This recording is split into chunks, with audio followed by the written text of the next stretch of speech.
Well, hello and welcome to the next episode of the Tyndale Show. And today we find ourselves in the junior school, and I'm talking to Mrs. Kirsty Sapsford, who has been a long time teacher at our school, and prior to that a student at our school. We're really specifically looking at one thing today, and that is this program called SSP. And Kirsty, I want to unpack that in a little bit, but firstly, it's been quite a big change, hasn't it, to what we've been doing in junior school over the last few years. I'm really keen to know why the change. Why do we need to change? We became very aware of some of our students just struggling with literacy. We may have some students that were brilliant at reading, but their writing it didn't match, and in reverse as well. And we really were looking for a phonetic-based program. Mrs. Amanda Tilley, one of our other reception teachers, actually came across this program and looked into it more and researched it more. And we did a bit of a trial in Term 4 about 3 years ago with her class. We'd been using a different phonics program, and she trialled it, and just her class being exposed to that program for that one term made a massive difference between her class and the other two reception classes, and that made us stop and take notice. And we toyed with the idea of trialling it just with one class and the other two sticking with what we had. But after seeing the incredible results, we decided, nope, we're going to go really full on with this and take it on board.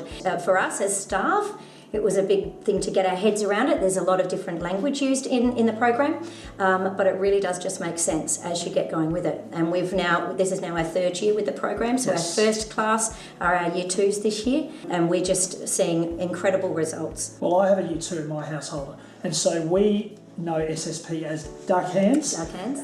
But tell us a bit about SSP. What does it stand for? And unpack it a bit more for us. Okay, so SSP is created by a lady we call Miss Emma, and she has an incredible wealth of knowledge and is a brilliant support to us as a staff as well.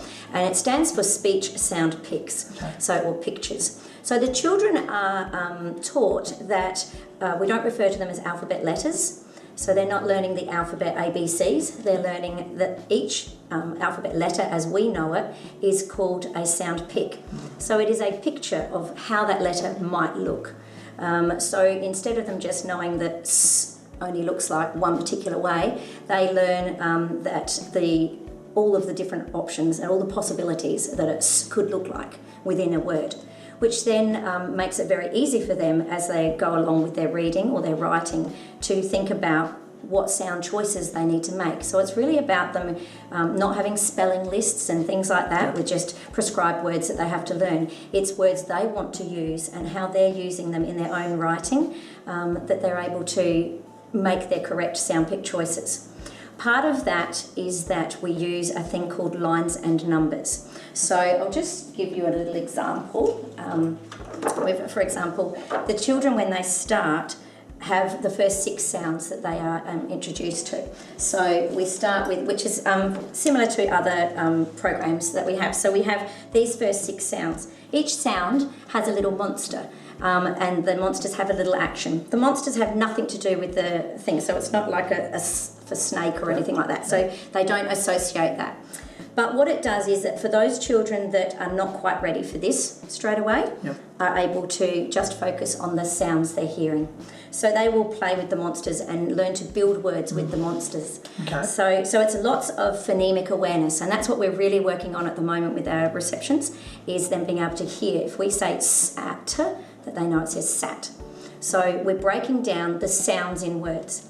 One of the processes we do for that is to introduce a thing called lines and numbers, which Miss Emma has made. So for this example, it's at and t. So each sound has its own line for the sound.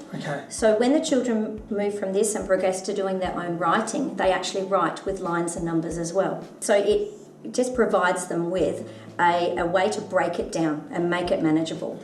So the children end up getting very good, particularly in the early stage of the program, of being able to read monster, because they can look at the monsters and know what sounds they are. They then get to a point where they will replace the monsters with the sound pics. So remember, we're not referring it to a letter, it's a picture. So that is one picture of S. So they'll write maybe the word sat, so they'll have their sat monsters, and then they will replace it with little alphabet cards, which we call our sound pick cards, and they will build the word. And then they have little whiteboards. They'll write their 3 lines of numbers, and they'll write in the actual sound picks for the word. So they begin to work out that the words we say, everything that we're speaking, that we can actually put that into print.